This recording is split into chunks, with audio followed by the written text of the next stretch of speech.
इसमें एक बार फिर से कोविड-19 के मामलों में इजाफा देखा जा रहा है, जिस पर प्रतिक्रिया देते हुए आईसीएमआर भारतीय आयुर्विज्ञान अनुसंधान परिषद के महानिदेशक डॉक्टर राजीव बहल ने कहा है इस स्थिति को गंभीरता को समझने के लिए 3 प्रमुख बातों पर ध्यान देना बेहद आवश्यक होगा। उन्होंने कहा कि पहला पहलू है वायरस की संक्रमण क्षमता, यानी कि ये कितनी तेजी के साथ फैल रहा है। अगर केस तेजी से बढ़ रहे हैं तो ये चिंता की बात है, लेकिन अभी के आंकड़े बताते हैं अधिकतर मामले हल्के लक्षण वाले हैं और मरीज होम आइसोलेशन में ठीक भी हो रहे हैं।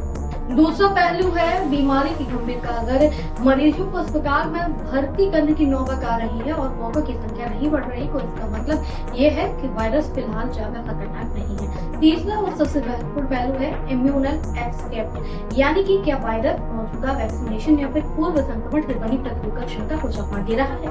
भारत में फिलहाल जो नए वेरिएंट सामने आए हैं, जैसे MB.1.8.1 और LF.7, वे वेरिएंट अंडर मॉनिटरिंग की श्रेणी में है। इनमें कोई विशेष खतरा नहीं देखा गया। डॉक्टर बहल ने यह भी कहा कि भारत के पास किसी भी नए वेरिएंट के लिए वैक्सीन विकसित करने की पूरी क्षमता है। हालांकि उन्होंने ये भी चिंता जाहिर की है कि अब तक केरल 29% आबादी ने ही बूस्टर डोज ली है, जो भविष्य के लिए जोखिम हो सकता है। सरकार स्थिति पर नजर बनाए हुए है और लोगों से अपील की जा रही है कि भीड़-भाड़ वाली जगहों पर मास्क पहने, लक्षण दिखे तो तुरंत टेस्ट कराएं और बूस्टर डोज अवश्य लें।